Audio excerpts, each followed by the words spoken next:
नमस्ते दोस्तों, welcome back to Astro Learning series. आज हम बात करने वाले हैं एस्ट्रोलॉजी के सबसे इंटरेस्टिंग टॉपिक पर 12 जॉडिक साइंस यानी 12 राशियाँ। तो दोस्तों, हर राशि एक यूनिक एनर्जी रिप्रेजेंट करती है जो हमारे नेचर और बिहेवियर को डिफाइन करती है। तो चलिए शुरू करते हैं और जानते हैं कौन सी राशि क्या बताती है।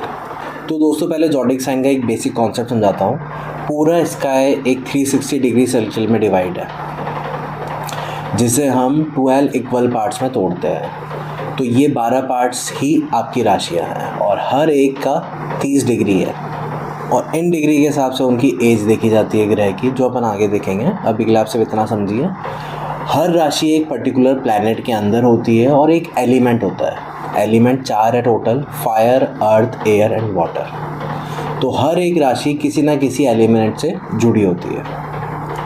तो राशि बताती है आप किस तरह रिएक्ट करते हो, जबकि हाउस बताता है किस एरिया में। तो अपन अभी हर एक राशि का एक बेसिक मैं आपको बता रहा हूँ, फिर अपन हर एक राशि पे एक डिटेल वीडियो बनाएंगे जिसके अंदर अपन उसको डिटेल में बात करेंगे। तो अभी मैं एक हाई लेवल आपको इंट्रो देता हूँ हर एक राशि का। तो दोस्तों, स्टार्ट करते हैं पहली राशि मेष। तो दोस्तों, इसका जो एलिमेंट होता है वो होता है फायर, और मैंने आपके लिए चार्ट यहाँ लगा दिया है तो आप उसका रेफरेंस ले सकते हो। और जो इसका रूलिंग प्लैनेट होता है, जो इसका मालिक होता है, वो होता है मंगल यानी कि मार्स। तो इसमें जो पर्सनैलिटी ट्रेट्स देखे जाते हैं ये एक बहुत जनरल है, ठीक है। तो वो होता है दोस्तों लीडर, एनर्जेटिक, इम्पल्सिव और कॉन्फिडेंट। दूसरी राशि होती है दोस्तों वृषभ, जिसको अपन टॉरस भी बोलते हैं। इसका जो एलिमेंट होता है वो होता है अर्थ, और इसका जो रूलिंग प्लैनेट होता है यानी कि मालिक वो होता है शुक्र। इसके जो अपन ट्रेड्स देखते हैं वो होते हैं दोस्तों stable, loyal, loves comfort, slow but study. तो जो ट्रेड्स मैं बता रहा हूँ, मतलब ये हो गया कि एक कैरेक्टरिस्टिक हो गई, तो पॉजिटिव भी होती है, नेगेटिव भी होती है। अब वो डिपेंड करता है अलग अलग सिचुएशन पे, डिग्रीज पे, दृष्टि पे। तो अपन आगे वाले वीडियोस में देखेंगे वो सब चीज़ें कि वो पॉजिटिव है, नेगेटिव है, कहाँ पे उसका, किसकी लाइफ में वो पॉजिटिव उसका ट्रेड शो हो रहा है, कहाँ पे वो नेगेटिव ट्रेड शो हो रहा है। तो अपन ये फ्यूचर में देखेंगे। अभी के लिए आप सिर्फ ये समझो जो इम्पोर्टेंट है कि ये अपने पास 12 राशि है और इन 12 राशियों का मतलब ये होता है, ये इनके ट्रेड्स होते हैं, ये इनके फायर एलिमेंट होते हैं। जब अपन इस सीरीज़ के इस वीडियो के बाद में अपन बात करेंगे हर एक राशि की डिटेल स्मॉल वीडियोज़ बना के, तो उसके अंदर अपन उसके पॉजिटिव और नेगेटिव बात करेंगे। तब भी अपन ये बात नहीं करेंगे कि कब पॉजिटिव होगा कब नेगेटिव होगा। तो अभी के लिए आपके लिए बेसिक चीज़ें जानना ज़रूरी है, फिर उसको कैसे मर्ज करना है, कैसे यूटिलाइज़ करना है, वो अपन आगे सीखेंगे, ठीक है। तो अपन नेक्स्ट पे आते हैं दोस्तों। उसके बाद दोस्तों फिर आता है राशि मिथुन, जिसको जेमिनी भी बोलते हैं। इसका जो एलिमेंट होता है वो होता है एयर, और जो इसका रूलिंग प्लैनेट है वो है मरकरी। दोस्तों, इसका जो पॉजिटिव रेट होता है वो होता है कम्युनिकेटिव, क्यूरियस, ड्यूल नेचर्ड और क्विक थिंकर। फिर आता है कर्क यानी कैंसर। इसका जो एलिमेंट है वो होता है वाटर, और जो इसका रूलिंग प्लैनेट है वो होता है मून यानी कि चंद्रमा। इसका जो ट्रेट्स होते हैं वो होता है emotional, protective, family oriented and Moody. फिर आती है राशि सिंह राशि, सिम्बा यानी लियो। इसका जो एलिमेंट है वो होता है फायर, और जो इसका रूलिंग प्लैनेट है वो है सन। ये ट्रेड्स देता है दोस्तों proud, powerful, expressive, natural leader. फिर आती है राशि कन्या यानी विर्गो। इसका जो एलिमेंट होता है वो होता है अर्थ, और जो इसका रूलिंग प्लैनेट होता है वो होता है मरकरी यानी कि बुध। ये देता है दोस्तों एनालिटिकल, परफेशनलिस्ट, प्रैक्टिकल और हेल्पफुल। फिर आती है राशि तुला यानी लिब्रा। इसका जो एलिमेंट है दोस्तों वो है एयर, और जो इसका रूलिंग प्लैनेट है वो है शुक्र यानी वीनस। इसके अगर अपन पॉजिटिव ट्रेड्स देखेंगे तो वो होता है balance, diplomatic, peace loving and indecisive.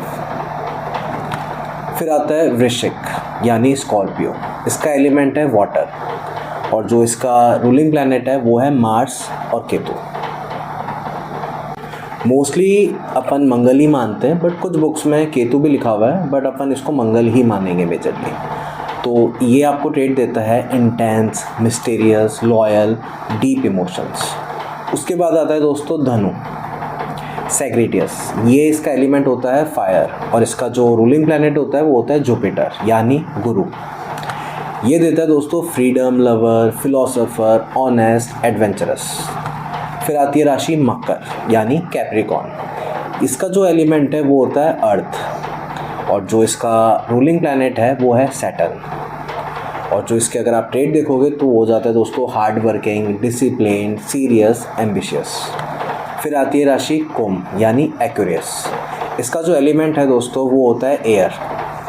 इसका जो रूलिंग प्लैनेट है वो मेजरली तो शनि होता है, सैटर्न जिसको बोलते हैं अपन, बट कुछ बुक्स में यहाँ पे राहु भी है, बट अपन इसको शनि ही मानेंगे। इनोवेटिव, इसके ट्रेड्स का अगर अपन देखेंगे तो इनोवेटिव होते हैं, ह्यूमैनिटेरियन होता है, फ्यूचरिस्टिक होता है, अनप्रेडिक्टेबल होता है। फिर आती है लास्ट राशि मीन यानी पेसेस। इसका जो एलिमेंट है दोस्तों वो होता है वाटर, और जो इसका साइन जो रूलिंग प्लैनेट है वो है दोस्तों जुपिटर। इसके अगर आप ट्रेड्स की बात करोगे तो वो ट्रेड्स होते हैं दोस्तों इमोशनल, ड्रीमी, स्पिरिचुअल और आर्टिस्टिक। तो दोस्तों आपके लिए जो इम्पोर्टेंट एक चीज़ ये है कि जैसे अपन ने 4 एलिमेंट की बात की, फायर, अर्थ, एयर और वाटर। तो जो फायर वाली जितनी भी राशि अपन ने देखी, अगर मैं उसको समराइज़ करके बताऊं तो वो हो जाती है पैशनेट और एक्शन ओरिएंटेड। यहीं पे अगर अपन अर्थ की बात करते हैं तो वो हो जाते हैं दोस्तों स्टेबल और प्रैक्टिकल। फिर अगर अपन बात करें दोस्तों एयर की, जो एयर एलिमेंट है, तो उसका अगर अपन हाई लेवल बात करेंगे तो वो जाता है दोस्तों सोशल और इंटेलेक्चुअल। फिर आता है वाटर, जो वाटर एलिमेंट का अगर मैं कंसाइज करके बताऊंगा तो हो जाता है इमोशनल एंड इंट्यूटिव। तो अगर अपन अब दोस्तों क्रक्स की बात करेंगे कि क्या इम्पॉर्टेंट चीज़ है जो अपने को समझनी है, वो है हर राशि का एक रूलर प्लैनेट यानी एक मालिक होता है जो उस राशि की पर्सनैलिटी डिसाइड करता है। जैसे मेष राशि है तो उसका जो मालिक है मंगल, तो वो उसको कंट्रोल कर रहा है एक तरीके से, ठीक है। तो फॉर एग्ज़ाम्पल मंगल के जो लोग हैं जिनको मंगल रूल कर रहा है, तो लोग बेसिकली ज़्यादा एनर्जेटिक होते हैं, एक्शन टेकर्स होते हैं। अगर किसी का शुक्र कंट्रोल है तो वो कर रहा है आर्टिस्टिक नेचर देता है, चार्मिंग बना देता है। किसी का शनि है तो वो डिसिप्लिन और प्रैक्टिकल हो जाता है इंसान वहाँ पे। अगर कोई जुपिटर यानी गुरु है तो वो ऑप्टिमिस्टिक और वाइस हो जाता है। किसी का फॉर एग्ज़ाम्पल अगर चंद्रमा है तो वो काफ़ी इमोशनल और केयरिंग हो जाता है। बाकी अपन अगली वीडियो में जब ग्रहों के बारे में बात करेंगे तो इनकी डिटेल में अपन बात करेंगे। तो अभी के लिए मैंने सिर्फ आपको एक ग्लिम्स दिया है, वो अपन बाद में देखेंगे डिटेल के अंदर। अभी अपन सिर्फ राशि की बात कर रहे हैं, बट मैं सिर्फ आपको आइडिया दे रहा हूँ कि हर एक राशि का एक मालिक होता है और वो मालिक होता है ग्रह। अपन नेक्स्ट वीडियो में इस ग्रह के बारे में बात करेंगे जब अपनी पूरी राशि की सीरीज़ ख़त्म हो जाएगी उसके बाद। तो एक कन्फ्यूजन बहुत लोगों को होता है राशि वर्सेस लगन के अंदर, और ये लोग पूछते भी है कि जैसे मेरी राशि क्या है, मेरे तो फर्स्ट हाउस पे ये लिखा है, मेरे ये लिखा है, तो आप इसको समझते हैं। तो दोस्तों राशि डिसाइड होती है मून की पोजीशन पे। जैसे आप इसमें चार्ट में देख रहे हो 12 हाउसेज है, तो इसमें जहाँ पर भी आपका चंद्रमा बैठा हुआ है तो वो आपकी राशि हो गई। अब जैसे ये स्क्रीन पे जो चार्ट आ रहा है इसमें अगर आप देखोगे तो चंद्रमा आपको कहाँ दिख रहा है, 11th हाउस के अंदर। तो जो 11th हाउस के अंदर है वो आपकी राशि है। तो अब आप मुझे कमेंट में करके बताओ कि वो राशि क्या होगी इस चार्ट के अकॉर्डिंग। दूसरी चीज़ लगन, यानी कि जो फर्स्ट हाउस पे है, जो ईस्ट पे डायरेक्शन पे राइज होती है, वो जो राशि है वो कौन सी है इसके अंदर, उसका भी आप मुझे नाम बताओगे। तो लगन डिसाइड होता है जन्म के एग्जैक्ट टाइम और डायरेक्शन से। तो ये 2 आपके टास्क है जो आपको पूरे करने हैं, और फिर आप अब मुझे अपनी कुंडली का भी बताओगे कि आपकी कुंडली के अंदर कहाँ पर क्या है, आपका लगन क्या है और आपकी राशि क्या है। तो दोस्तों मैं सोचता हूँ कि अब आपको समझ आ गया होगा कि 12 राशियाँ सिर्फ ज़ोडिक साइन नहीं है, बल्कि एनर्जी पैटर्न है जो हमारे बिहेवियर और लाइफ का डिसीजन पे डायरेक्ट इफ़ेक्ट डालते हैं।